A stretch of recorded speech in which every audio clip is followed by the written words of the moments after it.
Institute, believe it or not, does a brisk trade in selling snakes of all kinds and sizes to visitors. This prospective customer, carefully watched by his sister, is looking over everything available before making a decision. It was a difficult choice for a true reptile fancier, but the youngster finally decided on the eastern hog-nosed snake and rejected the indigo snake. It's hard to tell whether his selection meets with his sister's approval or not, but it's easy to see the Reptile Institute has one more satisfied customer.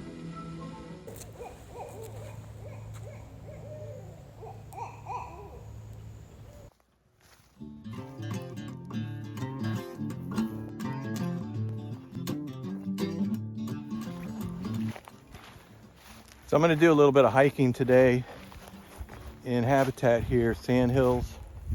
Then I'm going to ride my scooter. So let's get at it.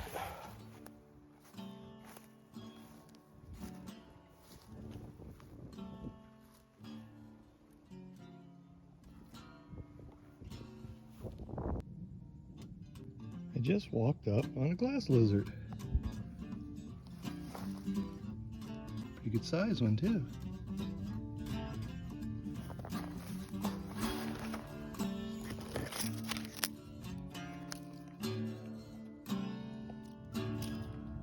Pretty cool.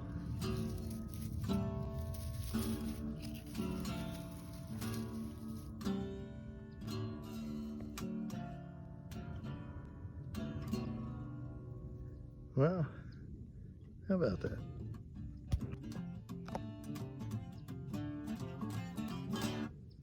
I guess he figures I don't see him yet. Still camouflaged. Let's touch his tail and see what happens. And there he goes. All right.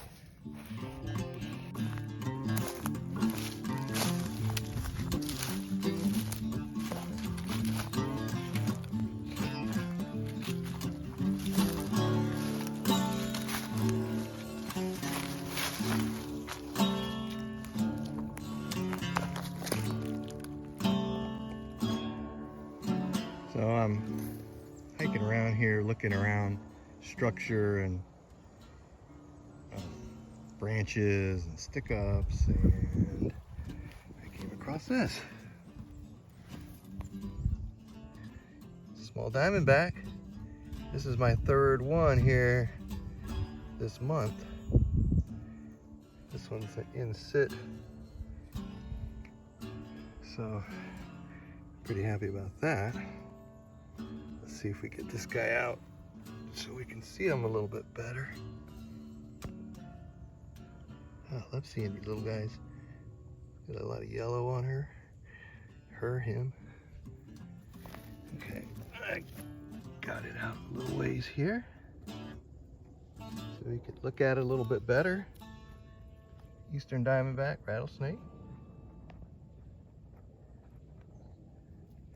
I'm gonna say a newborn this year sometime. Within the last few months probably. See just a button on its tail.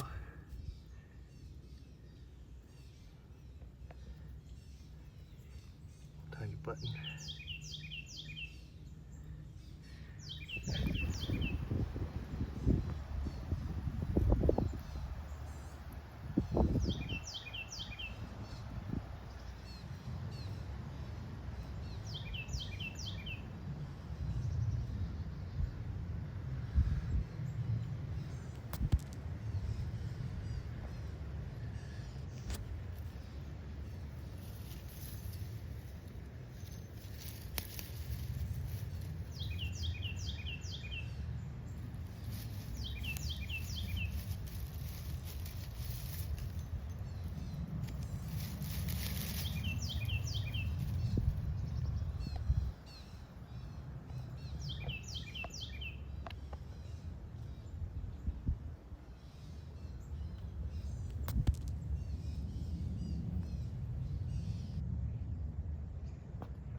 Well, so far I've got the slender eastern glass lizard, and then the diamondback. So those were good surprises. Always enjoy finding stuff in habitat, walking up. It's kind of breezy today, cloudy.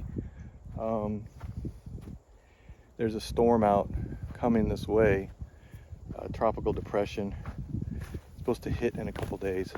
So I don't know, maybe things are up and about, but on days that aren't total sun, things seem to come out and show themselves more. So if you know where to look and you got patience and persistence, you can find them. You just got to be out here in the habitat.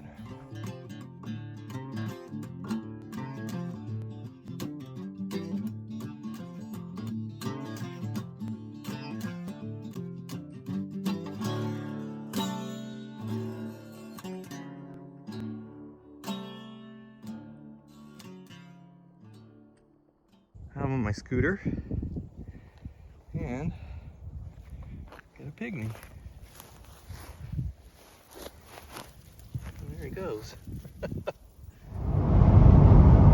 Well, I'm headed to North Florida, and this is basically a second trip. There's a story for the first trip. The story goes is a couple of weeks ago, I had my alternator replaced. I had over 200,000 miles on that alternator. So luckily I wasn't too far from home, and I got back, got it replaced, and everything seemed okay. Drove it around, you know, not too far from home, a couple of herp trips. And then I was like, okay, it's time to go to North Florida. So I had planned to go to North Florida to check out a Simus spot that I'd been looking at, and I tried last year and I saw some tracks, so I thought, okay, let's do it this year and really hit it hard. So the first day going up there, I saw nothing, no herps at all. So I was like, okay, second day should be good. I get up in the morning, leave, and all of a sudden my battery light comes on when I'm almost to my spot. So I call around, and there's a Advanced Auto Parts near where I was. I stopped in there, they checked my battery and alternator, said your alternator's dead. I'm like, God, I just got it replaced.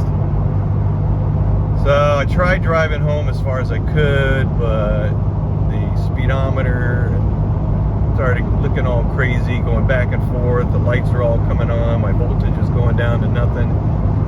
And I knew that once the battery died, I would stall out. So I ended up stopping in a small city, and I called AAA, because I have AAA, and it took them like 2 hours to come get me. So they finally got me, and I'm heading home. We got about 3 hours to get home, and they're towing me on a flat bed in the back. And we're halfway, or maybe about halfway home, and boom, a big explosion, and one of the tires blew out in the tow truck. It was a dual wheels in the back, but the outside wheel was too low, the driver said, so we had to call another guy. So we waited out there, he came, they took my vehicle off, put my vehicle on another tow truck, took me home. So that's the story. Got another alternator now, and in between that I had a cracked radiator, so I've replaced the radiator also.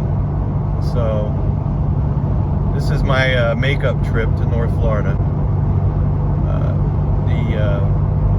The hurricane, the little Category 1 hurricane just came through Florida, so I have no idea what's going to happen on this trip. I know I have a chance for some salamanders. I'm going to try definitely flipping for a few of those. And I think I might be able to road cruise a little bit in the sandhills. The weather seems pretty good. Let's see what happens after all this rain. But that's the story. And I'm hoping for the best this trip for a makeup. I hope it is productive, at least at some level. So let's get at it.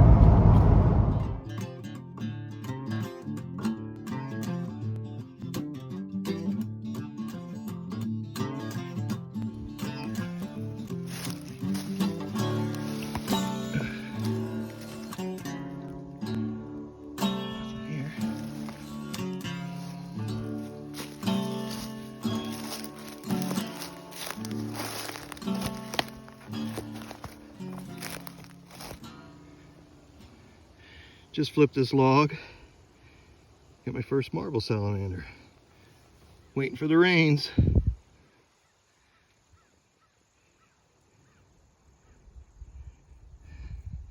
Guys are so cool.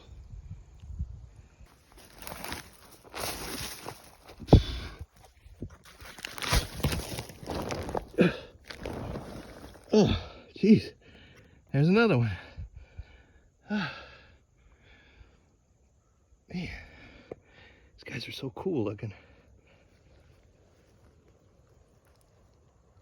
Don't see any others under there.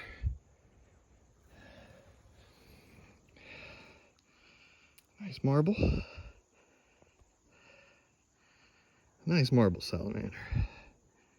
So cool. I love finding salamanders in Florida. Something I never thought I would do. When I was younger, I always thought they were up north. These guys are just beautiful. Put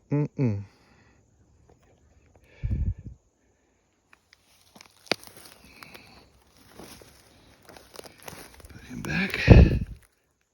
Roll the log back and let them crawl underneath. It's the way you do it. You put the log back and let them crawl underneath so you don't smash them. I'll post a link to my marble salamanders in Florida video where I explain a lot more about them and their natural history and everything. Just a seasonal thing. I love finding them this time of year.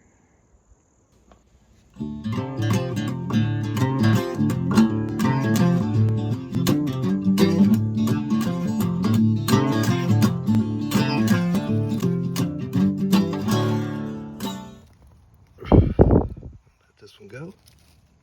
Oh, there he goes.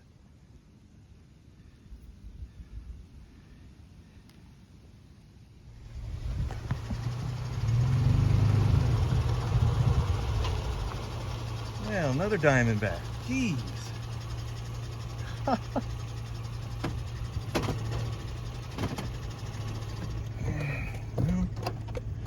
better get him off the road, especially here, or he's gonna get whacked.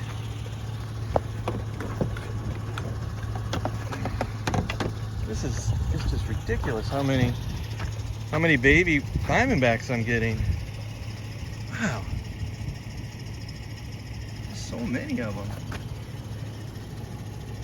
Look at it. Look at this little button. He can't make a sound. This is my fourth one now. He's just keeping an eye on me. Look, he's trying to get off the road. But yeah, he's keeping an eye on me. This guy would have been dead. The car would have came. They would have ran him over for sure. Okay, you get off the road. Go ahead, buddy. Yeah. I hear a little buzz there. All right.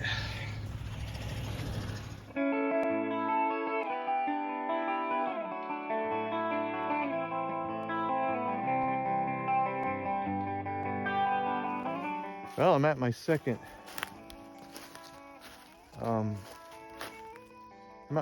marble salamander spot, and I'm not finding anything. There's not a lot of logs. A lot of them rotted away, I guess, over the year. So that's the other thing. If you can't find the logs, you're not gonna find the salamanders. They're probably under the leaf litter waiting. So, gotta go to the next plan. Let's see if I go look for slimies. So let's see how my time works out.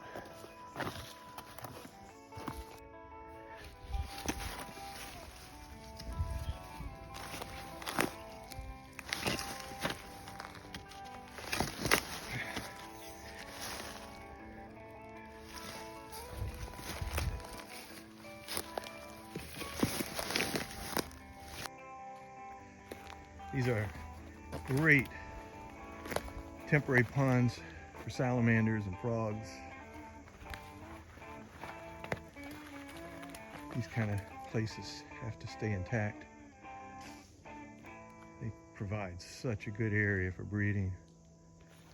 It makes the ecosystems here so important.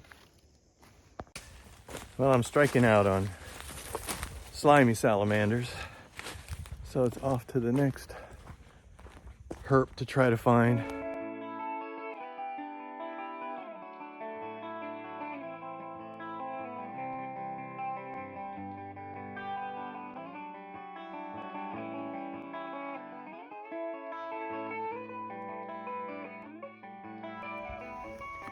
Basically, I'm just waiting for everything to warm up so I could road cruise. That's the only reason I was looking for slimies. If I was really looking for them, I would have to spend a few hours out here flipping logs, and then I could get one. But just flipping 6 or 7 logs is not going to do it. But it's starting to warm up and I need to get on the road. So I've got one more place I might try in here. We'll see. Well, that's it for my North Florida trip. Quick trip, one night. Today, I didn't do too well. I should have just kept hiking this morning and not road cruise, because there was 0 on the roads. I didn't even see a dead snake. Conditions seemed very good. That's why I left hiking. As a herper, you always second guess yourself at the end of the day on what you should have done. Some days you win, some days you lose. Today I lost. Yesterday I did okay, but I didn't spend as much time in the field because I was driving up. So that's the way it goes. But anyway, thanks for watching and stay tuned for more videos. Oh, I'd like to also do a special thanks for Daniel Parker for always sending me really good music to add to my videos. Thanks, Daniel.